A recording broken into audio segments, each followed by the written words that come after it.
guys had the qualitative lecture with Dr. Berkey, right? That one okay? So we should be back on schedule. That's what I'm thinking. We're back on schedule. So that means today we are looking at some data analysis ideas, statistical analysis ideas. And I don't know very much at all about qualitative data analysis. I have loaded some information onto Blackboard on the qualitative, and if your study turns out to be qualitative, then we have Dr. Berkey to fall back on and help us out. And I can call Dr. Drabs and drag her in as well if I need to. So we're okay, it's just I'm not the one to give you that. But I did load some info for qualitative analysis on Blackboard for you. Okay?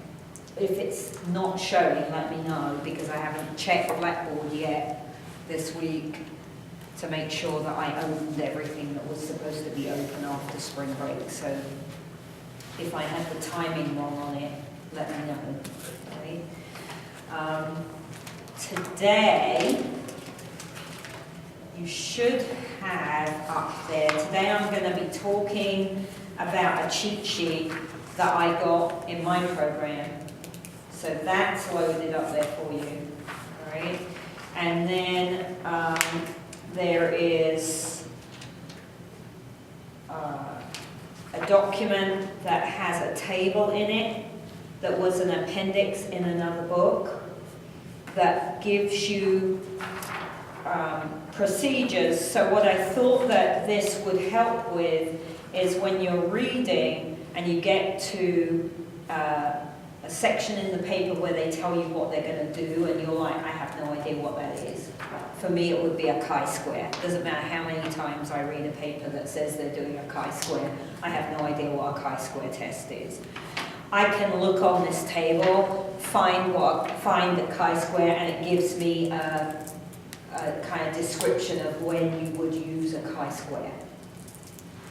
All right, so there's a whole list of different kinds of analyses here and when you would use them. So that should help you start to follow the papers that you're reading a little bit, right? Because you might not need to totally understand what that analysis is, but you want to know why they use that analysis.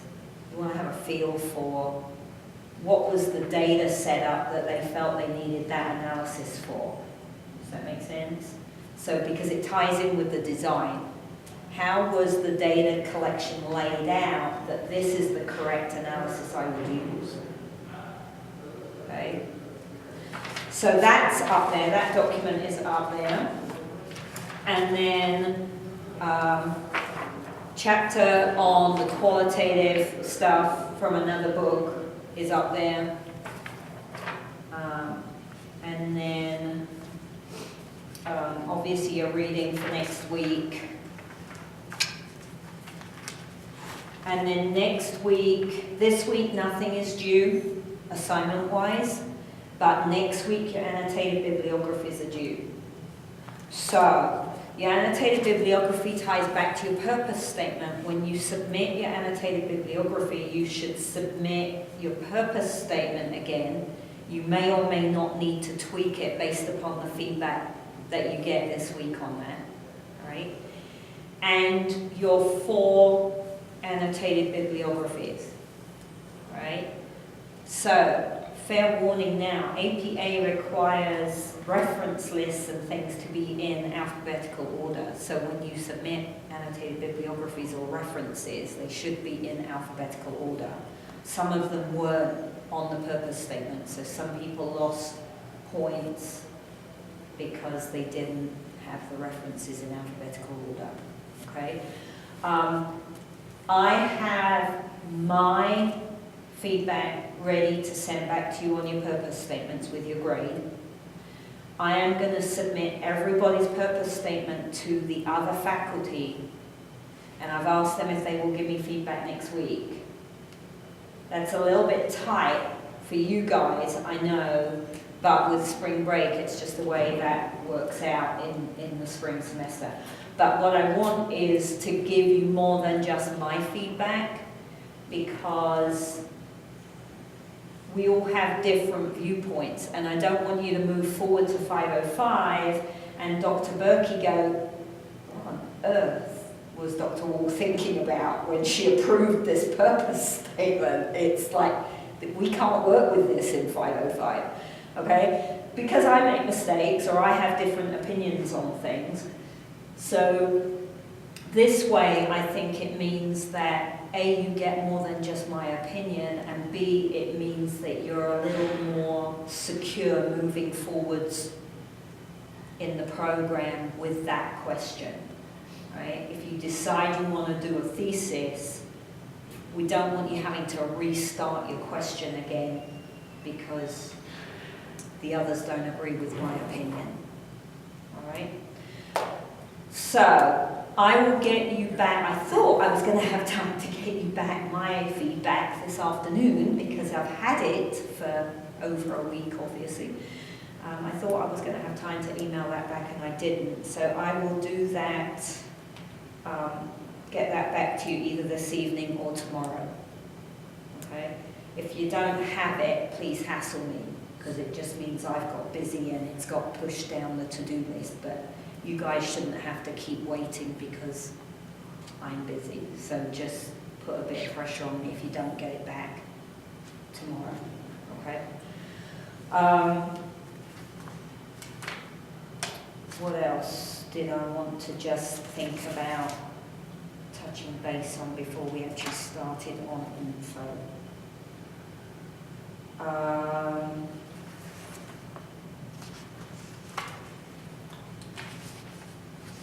There should be some information up there to help you with your annotated bibliographies. Obviously, if you've got questions, ask.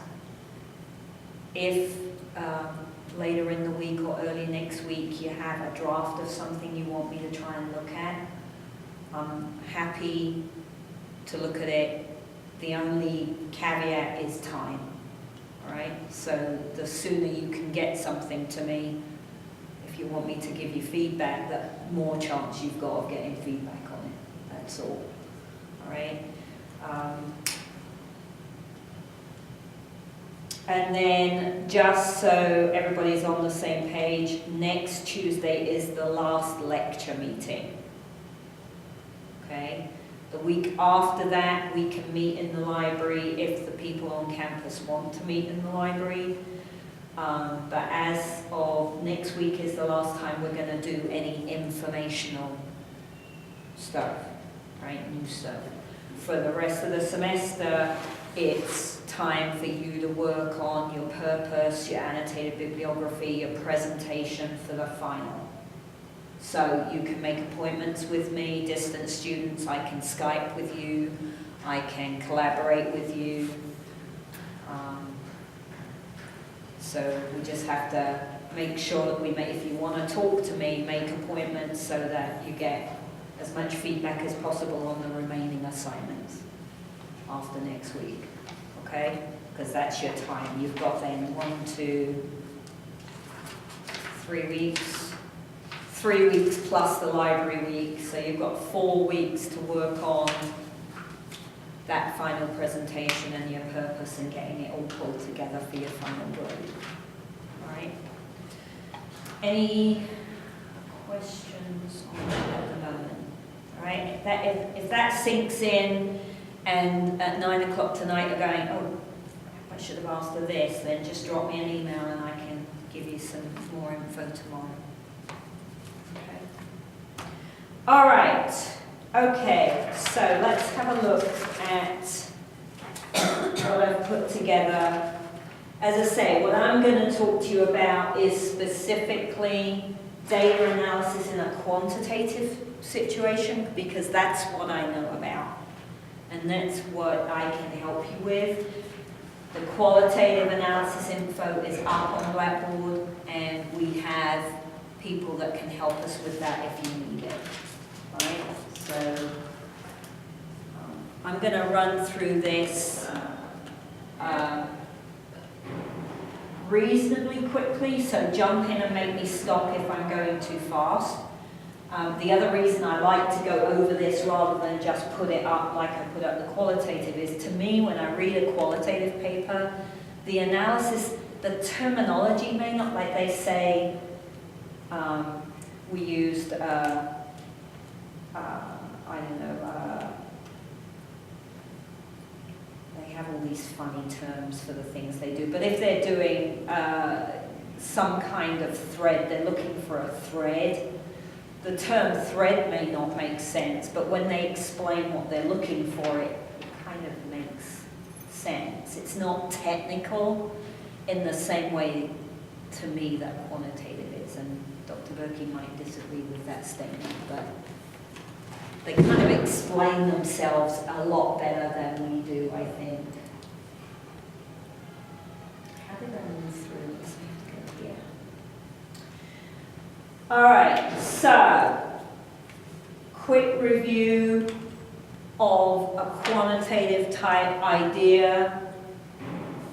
The first thing I have to work out is, what is my question? Right? So that's what we've been doing earlier this semester. That's what your purpose statement draft was, right? What's the question that you have that you want to ask that would fill a gap? So then the next question, once you've decided what it is you want to ask, is, okay, is that then a quantitative data collection or a qualitative data collection? All right, at this point in this program, your question has to be empirical. That's not open for discussion, right? You cannot write a literature review for your thesis. You cannot write a literature review for 505. Part of the work for 505 will be a mini literature review for chapter 2, but your question can't be, there's currently no comprehensive literature review on this topic, so that's what I'm going to do. No, that's not a question, that's a review. Right? So we're looking for something that is under the umbrella of empirical. It's going to be a data collection. Then the question is, will that data collection be quantitative in type or qualitative in type? Which is going to answer your question better, right? And we can help you with that decision. All you've got to concentrate on, what is the question right now? Now, if it turns out to be quantitative, these are some of the things we need to pay attention to, right? What kind of data do I have? Well, when you run a software package these days on a quantitative analysis, you always get descriptive data. So you're always going to have things like how many people were in the sample. You get a little table, so you know how many people are in the sample, but it's going to tell you that anyway, right? If you classified your people as males and females, it will give you that data. If you classify people within age ranges, it will tell you how many people you have in which age range and what your standard deviation on that range is. Right? So your standard deviation is the variation across the range. So I've got 15 people in the sample. My average age, my mean age is 16.3.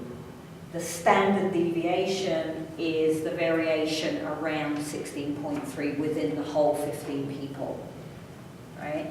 You'll get all that information anyway, so you always get descriptive data, okay? Then, depending on which analysis you look at, you're going to be finding out differences between groups or relationships between things, right? That's really what we're looking for when we do a quantitative. Typically the question is, how does this thing impact this thing?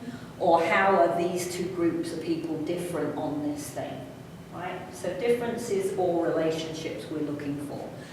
And then we're going to have the level and the classification of the variables. So remember that we discussed before spring break, it was a long time ago now, but we did discuss dependent variables and independent variables, and the fact that I could have different levels of independent variable, right? So my variable may be training program, but I may have a strength program and a flexibility program, right? Often those won't be two separate variables.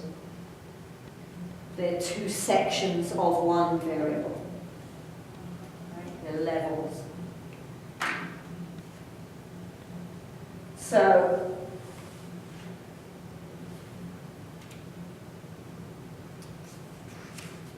on the cheat sheet that's in there, I love this sheet.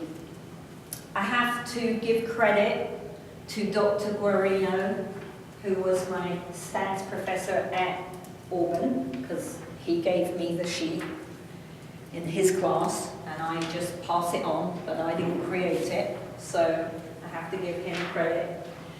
I had two different stats lecturers at Auburn. One of them made us hand calculate every single statistic we did for the semester, which was ugly, I have to say. I quite enjoyed it because I like maths, but it was still ugly. And Dr. Guarino's view was, well, none of you are in the math department and none of you are stats people, so none of you need to be able to hand calculate stats because that's why we have software, which we all really like that view. So what he gave us was a way of circumventing having to really understand statistics, right? You have to have some basic level, but the cheat sheet allows you to kind of get the idea without really understanding what each type of analysis does. So, on the cheat sheet, about halfway down the cheat sheet, you've got a test guide here.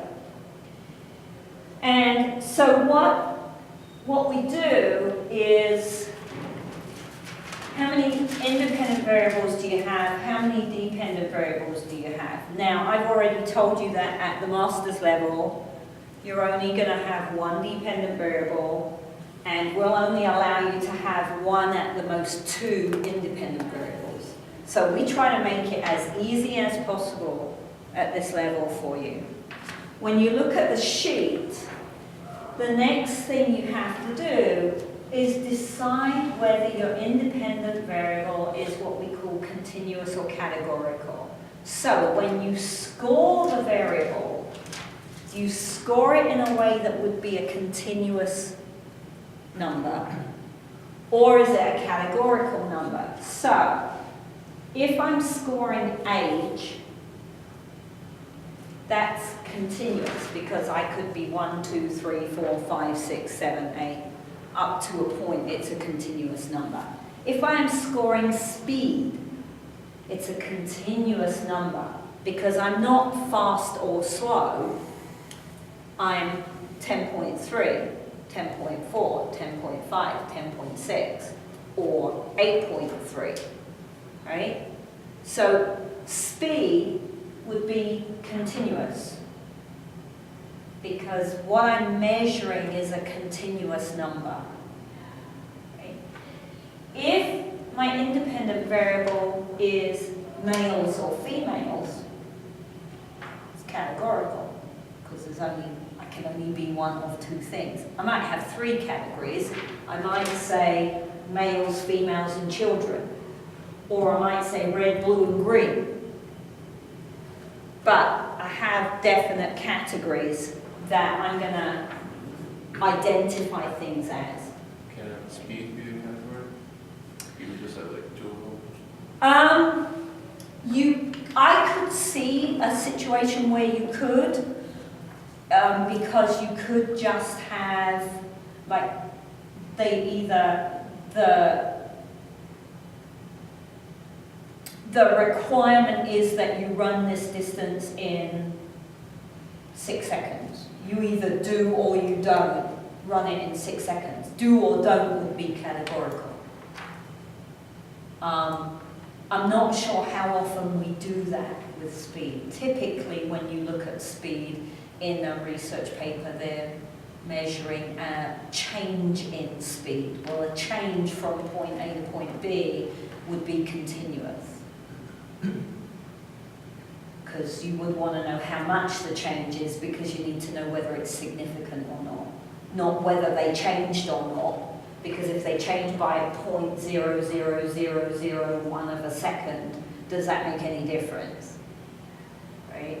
So if you're looking at a change at improving speed, it would typically be continuous. But I could see instances where you could argue for it to be categorical, but not very many. Does that help? So often, if it's categorical, it's what we call dichotomous. There's only two options. But it doesn't have to be dichotomous. There could be 3 options or 4 options. Right? So once I've identified my independent variable data, I have to do the same thing for the dependent variable data. Right? So am I measuring heart rate, or am I measuring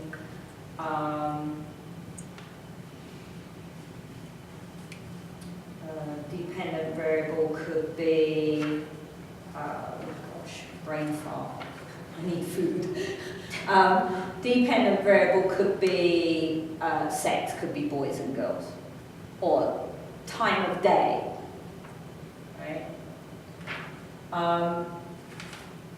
Then I can use my cheat, because I can go here and I can say, okay, if I take column 1, I've identified my independent variable as continuous or categorical. So that automatically means I only have the options of these statistical analyses to do. Once I've done that, I go to my dependent variable, and it will tell you what the most common statistical analysis for that combination of variables is. That's really great, because that means I don't have to understand the whys, the whens, or the wheres. I just have to identify it, and then I can plug my data into SPSS or another software package, press the button, and the software package does all the analysis for me and just spews out the answers. Right? I have to be able to read the answers, so it doesn't mean you don't have to know anything about stats, because you have to be able to interpret what the software spews out, right? And we'll help you with that. But it does mean I don't have to know, why do I run a chi-square, right? It's a good thing to know why, so this sheet helps with that. When do I do it? Why do I do it? Use the 2 sheets together. But this saves a lot of heartache. I don't have to classify the analysis, the sheet will do it for me. Okay? Alright. So it's very useful. It's got my scribble all over it. Some of it you can read and some of it you can't, because it's literally from my grad program, from when I scribbled to myself. Some of it I don't remember what the heck I meant when I wrote it, so I would have to go back and review my notes. Alright? But it is very useful. And there's some questions at the top here that just help you start to get the idea of classifying your variable. So, political party, if what I'm measuring is, what are people's views based on their political party? Political party would be categorical because you only have, I don't know, 4 or 5 of them or whatever you have over here, right? So, does that make sense? All right, it's not rocket science, and as I said, there are a lot of good stats books out there. The best one that I used, my Bible, was by a guy called Huck. And it's like the idiot's guide to, the dummy's guide to stats. It's brilliant. Tells you how to write them, tells you how to read them, how to interpret them. It's a great book, right? When you use the software package, we mentioned this previously on your article summaries. The software package is not the stats analysis. The software package is just the package that runs the analysis for you, right? They can't come out with different answers because there's only one way to run a repeated measures ANOVA. So whether I use software package 1 or software package 2 is not relevant at this point, all right? If you actually write the thesis, you would have to identify which software package, but unless you get that far, it's not really relevant. Okay? All right, so then when you look at the data, you'll get a picture, and it depends how you lay your data out, and you can ask the software packages to actually produce a curve for you, or you might have it plotted out in an Excel sheet, and you can draw a close curve, or you might have it in column form in your Excel sheet, and you'll see a shape of a curve in your columns, right?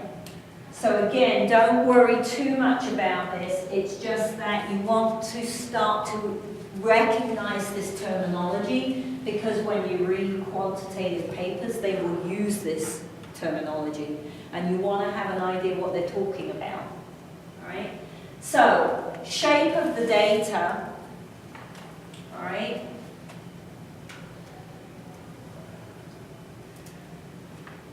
A bell curve.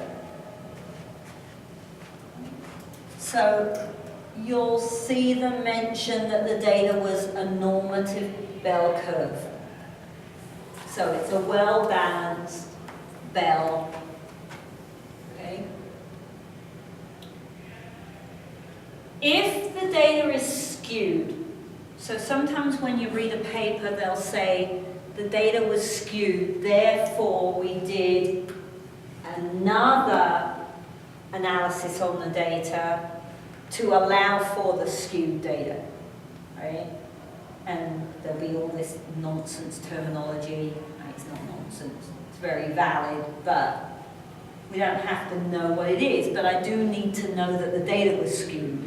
If it's skewed, that means that the curve was not normative, right? So, if it's skewed negatively, then that means it's going to look,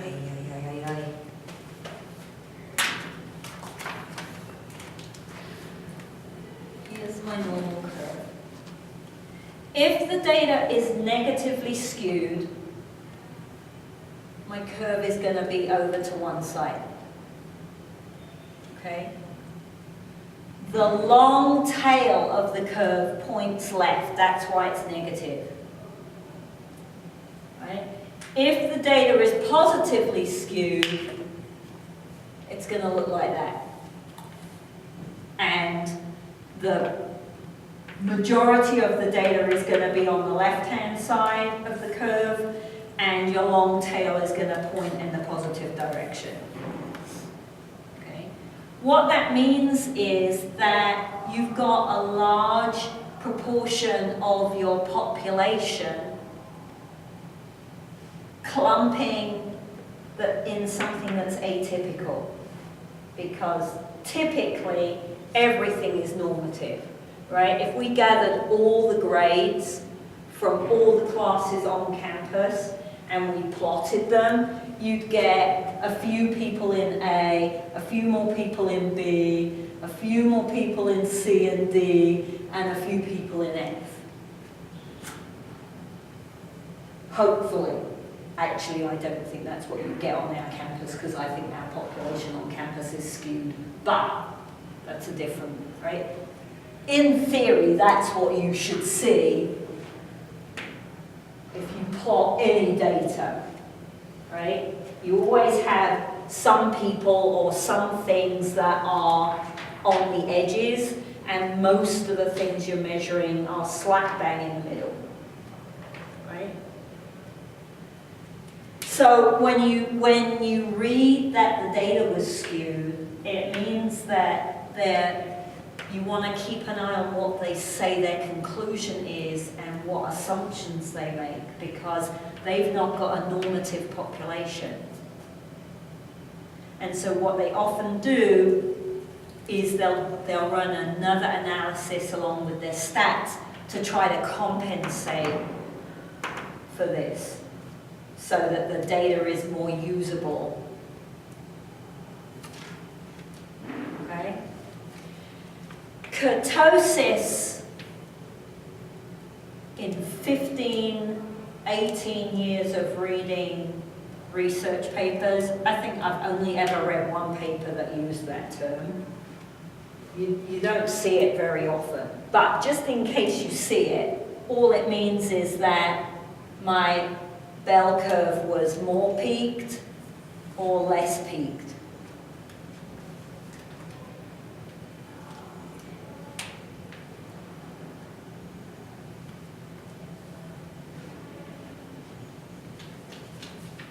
So I have more people clumping here and hardly any out here, a little more than normal, or a little less than normal. It's a little more evenly distributed than normal.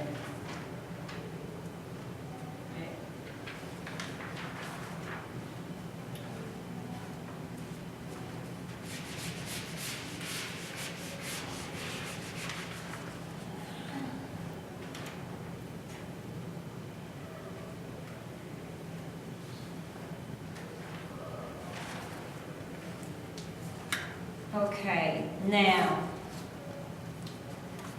if you have a look on page 327 in your textbook, they have a table that also will help you out, all right, because they talk about the level of data. So are you looking at a median or a mean? Is it nominal data? Is it ordinal data?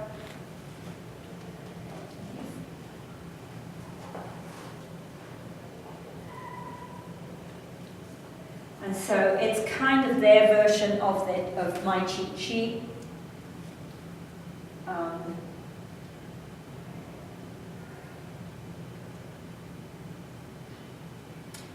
I don't know how many of you will read. In our field, you don't see many people use things like the Friedman test and the Kruskal-Wallis test. You see a lot of t-tests, a lot of correlations, a lot of ANOVAs, chi-squares,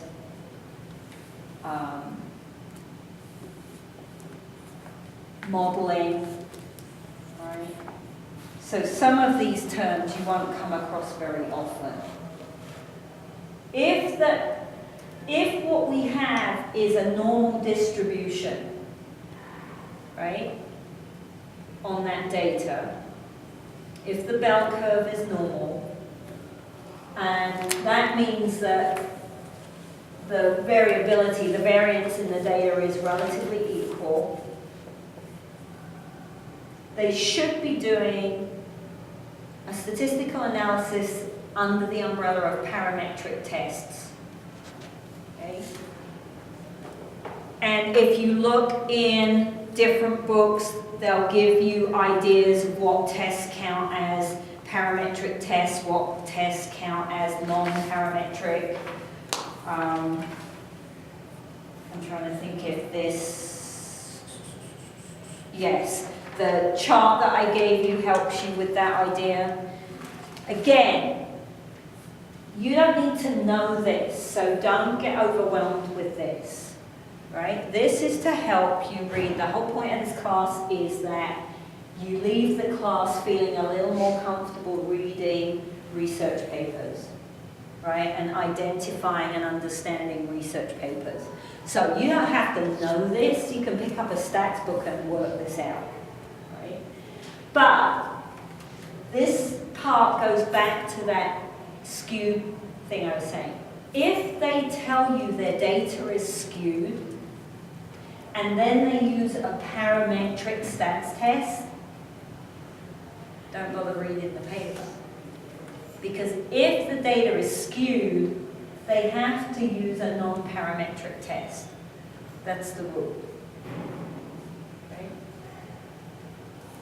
So if we don't have a normal distribution, they should be telling you that they had to use a non-parametric test, and therefore they picked blah-de-blah-de-blah, whichever one they pick. Right? So that's the point I want you to pay attention to here, because you need to start to be critical readers, right? You can't just read just because it's in print, just because it's research, doesn't mean it's good, right? There's some pretty crappy research manages to get published sometimes.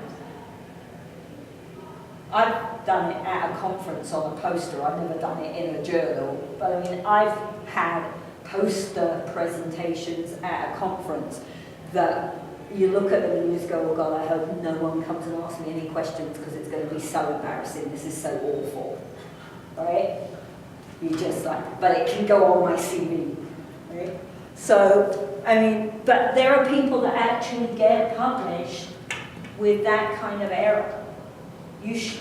You're not going to be able to identify that error now. You don't have very much experience at reading research. But it's the kind of thing you want to start looking out for, because you want to be able to say, this is a really valid piece of research. Like, this is a key research paper for me. Okay. So you want to know if there's a big glaring error in the paper. So again, you don't have to learn it. You just, when you read the paper, see what they say, check your book, and make sure that the test is appropriate for the kind of data they collected. Right? Same as when you start looking for the conclusion statement. The reason I say at this point in time you should cut and paste the conclusion statement. You shouldn't rewrite. Everything else, other than the purpose and the conclusion, you should rewrite for yourself in your own words, right? But sometimes the conclusion does not match what they told you they found. Okay? So you want to state the conclusion as they state it, so that you can say, well, actually, you know, this is what they said, but that's not what their results section say. It's okay to be critical, but you've got to read carefully and start paying attention to what you're reading. Don't just skim everything. You know, if it's going to be a crucial paper for you, for your question, you can't skim it. You've got to know those papers inside out.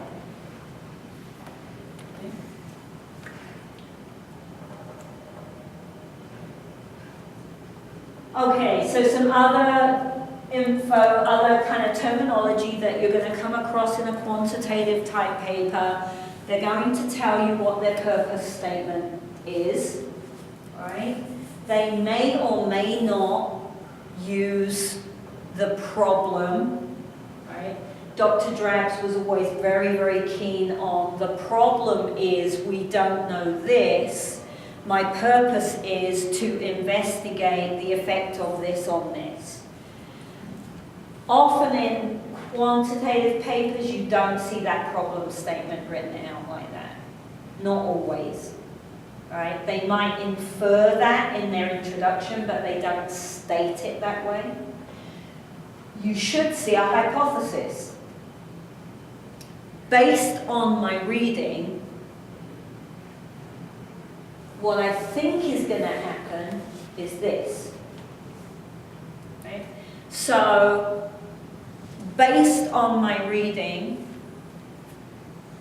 the purpose of my study is to investigate whether a controlled motor skill program impacts the TGMD score, assessment score on hopping for 3-year-olds, for Hispanic 3-year-olds, right?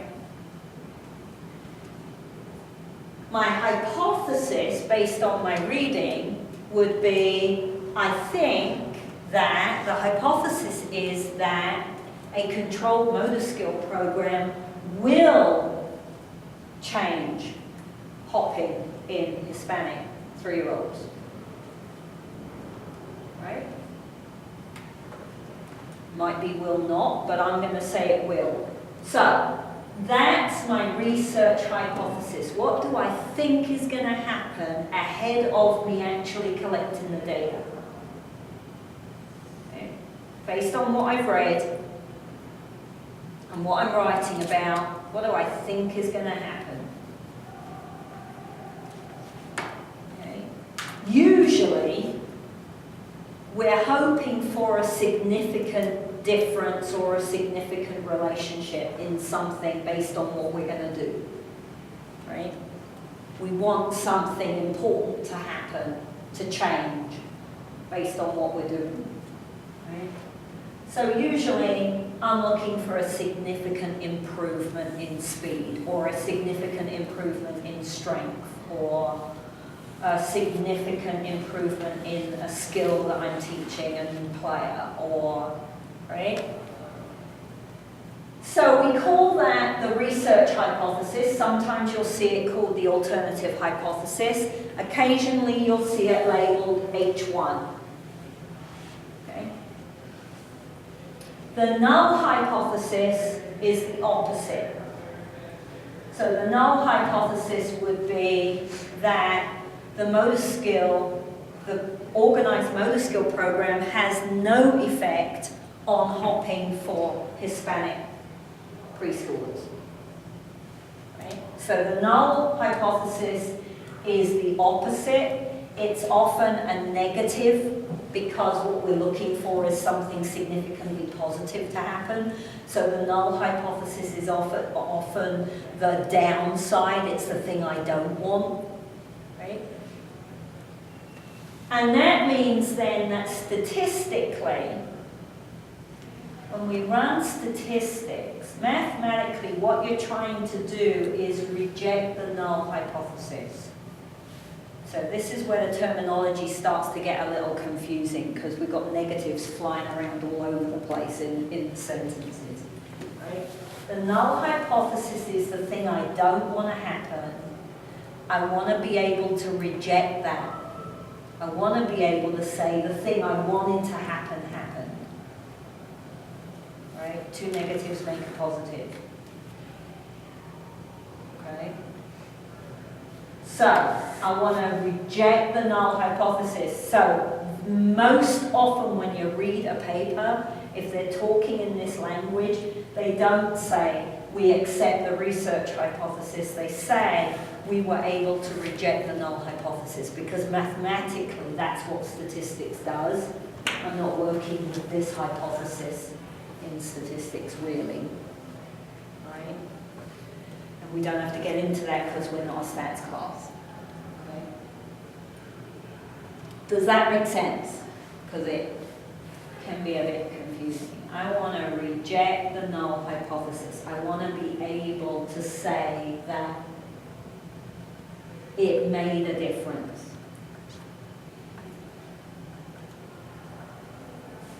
So, if what I'm looking for is a significant difference between point A and point B, or group A and group B, okay, then I have to have a level of significance. When I run the stats, what we get out is a percentage of people that made the change, basically, right?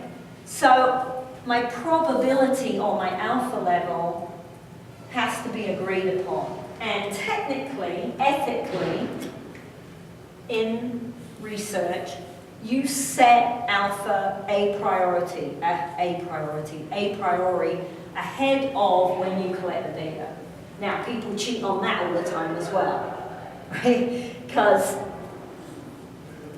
if I increase alpha, I might find significance when I didn't find it at the alpha I set, but that's highly unethical in research.